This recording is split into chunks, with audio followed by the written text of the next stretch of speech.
bem-vindos ao programa Argumento. Você é nosso convidado para acompanhar agora uma entrevista com o senador Cacildo Maldani. E nós vamos conversar sobre as possibilidades de consequências caso o projeto que unifica o ICMS de importados seja aprovado pelo Congresso Nacional. Ou seja, que os estados passem a não poder mais a conceder incentivos e isenções para que as importações aconteçam através de seus portos.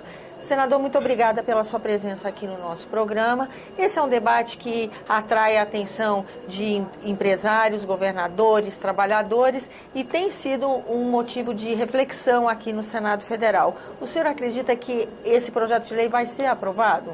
O senhor acredita na aprovação dessa lei? Eu não sou a favor, ninguém é a favor da guerra fiscal. Sim. Eu acho que não deve existir isso. Agora, também não pode ser se trazer e abruptamente instalar uma unificação de um princípio que é dos Estados. É um direito assegurado pelo princípio federativo, que é dos Estados. O único instrumento, a ferramenta que os Estados detêm hoje no Brasil é o Instituto do ICMS. Se eles abrem mão ou se rompem isso abruptamente, vão ficar manietados. Nós vamos criar não é um princípio federativo, vamos criar uma configuração, uma confederação, vai ser um Estado unitário, em que, naturalmente, aquela distensão que houve no desenvolvimento, no fortalecimento dos portos do Brasil, que os Estados começaram a procurar incentivar para desenvolver os investimentos nessas áreas, a logística dos portos. O nosso estado, por exemplo, Santa Catarina, fortaleceu 5 portos, estimulou, houve investimentos grandes, inclusive com financiamentos do BNDES. O BNDES são recursos do governo federal, o BNDES aprovou os projetos de reestruturação, de infraestrutura desses portos, e isso descentralizou não só no nosso estado de Santa Catarina, mas no Brasil inteiro, os portos do sul ao norte.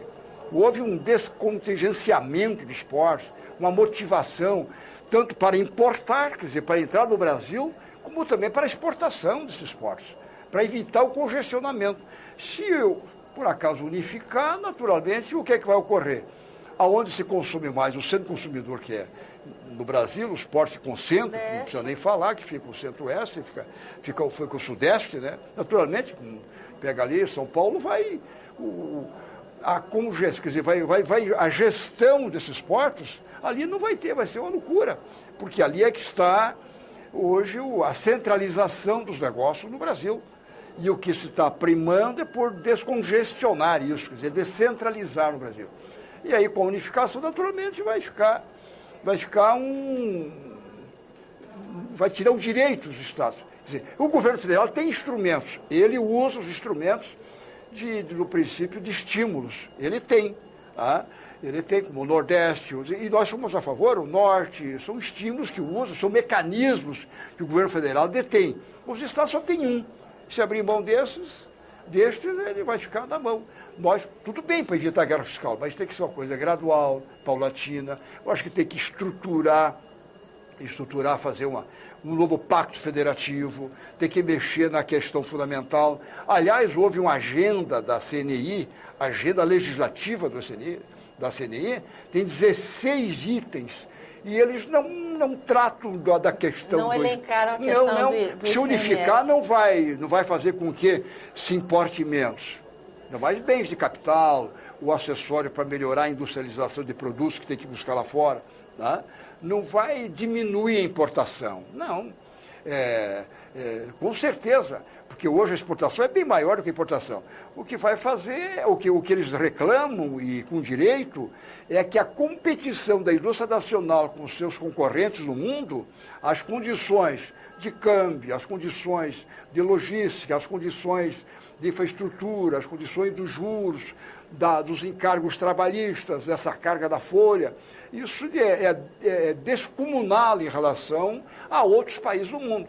Então, os seus concorrentes no mundo não é a questão do ICMS dos estados que estimula um pouco mais o outro para descentralizar.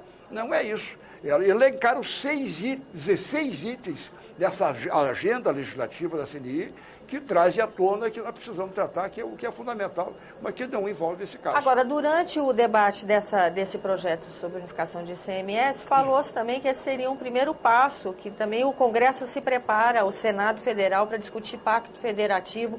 O senhor está otimista em relação a isso? O senhor acha que vai ser realmente o processo, vai ser por aí? Porque governadores alertam com frequência que administrar outros entes federativos que não a União, estados e prefeituras, está cada vez mais inviável, né? Mas então eu acho, Daniel, o que é que tem que fazer? Nós temos que decidir essa coisa da descentralização, fomentar a descentralização. O governo hoje detém a sua arrecadação. Eu acho que descentralizar para os estados é um princípio. Pega ali o endividamento que foi pactuado há tantos anos. O indexador da época não é o de hoje. Então os estados concordam em pagar os 13% dos seus compromissos, tá? Mas com outro índice. O indexador tem que ser outro. Então faz um outro pacto federativo para fazer com que, ao invés de pagar pelo menos uma parte dos juros que recolhe todo mês o governo federal, isso o governo recebe aqui e depois tem que fazer em função dos projetos de PAC, coisa que o valha, tem que repassar para os estados ou fazer nos seus estados. Então deixa lá e faz. Quando é uma parte disso, tem que fazer com que os estados tenham o direito, em sintonia com o governo federal, de transformar num verdadeiro PAC nacional, um canteiro de obras. Isso vai estimular a descentralização, vai estimular o desenvolvimento de novos produtos, na geração de empregos, vai fortalecer, embora o Brasil esteja hoje numa situação do desemprego, ela é baixa, nos melhores momentos, mas isso vai estimular ainda mais o emprego no Brasil. A questão nacional dos encargos, como diz, das indústrias, é fundamental a gente travar isso e fazer uma questão gradual. Os estados não são a favor de guerra fiscal. Então, isso aí descentraliza, harmoniza e pode simplesmente, aos poucos, ir mudando essa rotina do ICMS, mas não desestruturar o que foi, inclusive, financiado pelo próprio governo federal para estruturar portos nesse Brasil, a descentralização, e de uma hora por outra, criar abruptamente um sistema que vem deixar o desemprego, vão ter que entregar para o BNDES, vai criar um caos, sem dúvida alguma.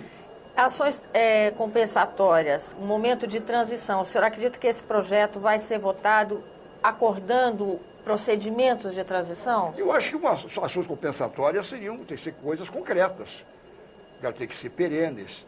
Eu acho que poderia ser um novo indexador para usar os compromissos que os estados têm com a União, para atualizar, não é mais daquela época de 12, 15 anos. O indexador hoje é outro, nós estamos vivendo uma outra realidade.